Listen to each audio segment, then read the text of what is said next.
Some of you may be saying after my last video, hey, Inga, that's all my therapist and I did. We just talked and it really helped. And I would say to you, then it was more than just talk. For others, though, have you ever gone to therapy where the therapist just listened politely, like a very expensive fern, or where they analyzed your dreams but never really looked you in the eye? We didn't always have therapy that felt like connection. Remember, Freud sat behind his patients, rarely saying anything. For decades, the ideal therapist was a blank slate, which meant no reaction, no warmth, no personality, no humanness, which some of you may recognize as your uncle at Thanksgiving dinner, the one that's emotionally immature. The idea was that you would project your inner world onto them, but mostly it just helped you feel deeply, profoundly alone.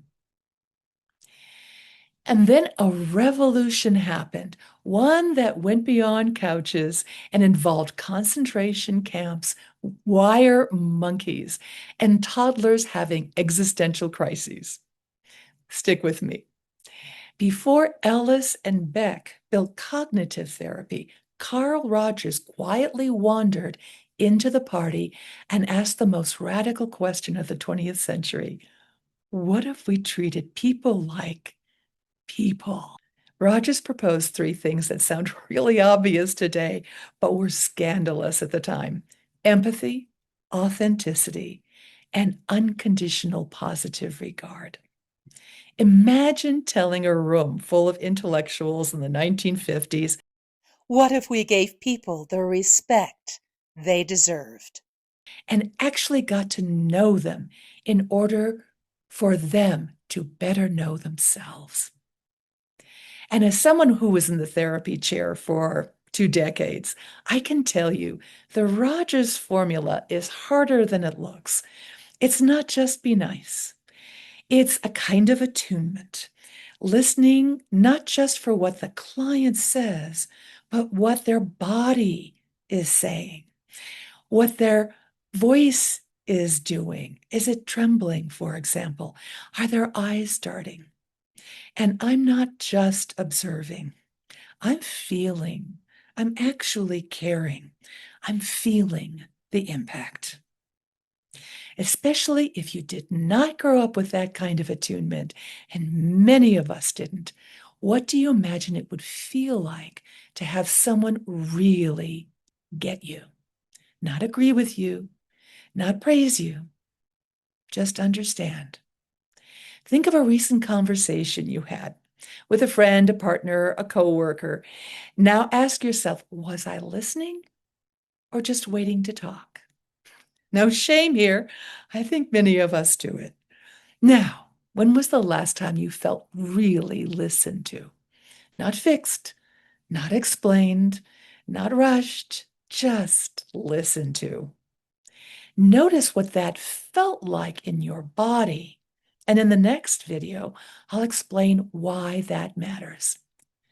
And for those of us who grew up with emotionally immature parents or caregivers who couldn't attune, real listening can feel confusing, suspicious, or even strangely moving.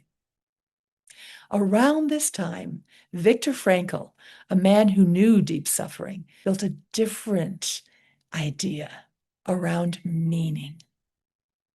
Now, give Freud his props. He also believed symptoms had meaning, but for Freud, meaning meant decoding repressed conflicts.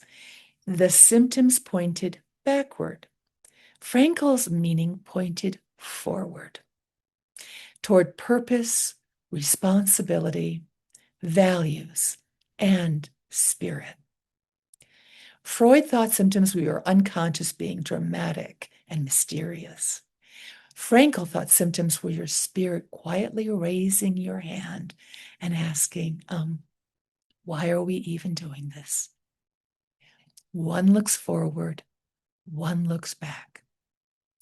I love Frankl because he goes beyond the fix symptoms mindset. He gently reminds us that maybe the problem isn't our anxiety. Maybe it's our spirit in crisis. Meaning calms us. When something matters, the body organizes around it. Threat becomes challenge. Curiosity appears, and shoulders drop half an inch. In the 1960s, science stepped in, casting a suspicious eye at all of this. Right, this is all nice in theory, but how do we know what really helps? And that's when science fell in love with love. Harry Harlow put baby monkeys in a room with two robot mothers, predating Haley Joel Osment, HAL 9000, and the Terminator by decades. One, the robot was soft and warm, but didn't provide any milk. The other was cold wire mesh, but it did provide food. If you've ever been a baby or known of one, you know how this goes. The monkeys chose snuggles over snacks. Then Mary Ainsworth arrived with a strange situation. Toddlers and mothers enter a room. Mom leaves, mom returns. Scientists observe how the toddler handles it: secure, avoidant, anxious. Secure babies squawked briefly when their moms left, then recovered and gleefully reached out when she returned. Children of distant mothers didn't complain much when their moms left and didn't respond much when they returned. And toddlers of anxious mothers wailed inconsolably and clung desperately when she returned. Any of these sound familiar?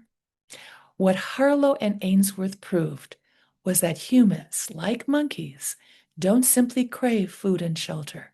We crave connection. We explore when we feel safe. We shut down or cling when we don't.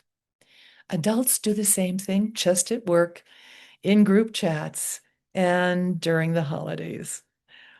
And here's the part we didn't fully recognize at the time. Attachment isn't just emotional, it's neurological, it's embodied. It's the nervous system saying, am I safe enough to explore, or do I bunker down? Fast forward a few decades, and researchers like Bruce Wampold start finding something surprising.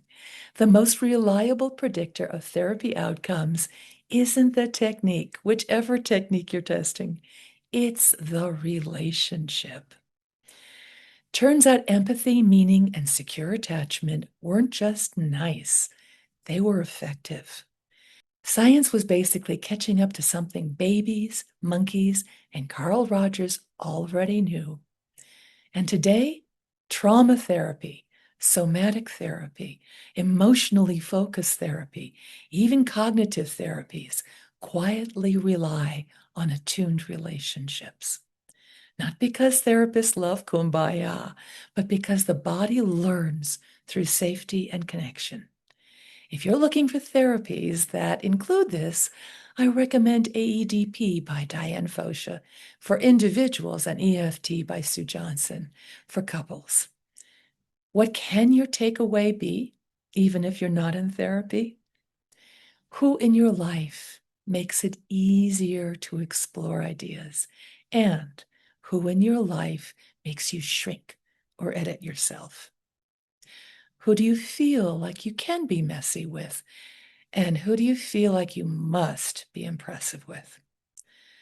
And just notice what happens to your shoulders when you think about each of these, or how your breath changes. That's connection in the body. And again, we'll explore this more next time. For now, let's give it up to the gods of connection and its healing powers. Therapy stopped being just about understanding the mind. It became about healing through relationship. in real time. And the funny part is, the science has been nodding along ever since.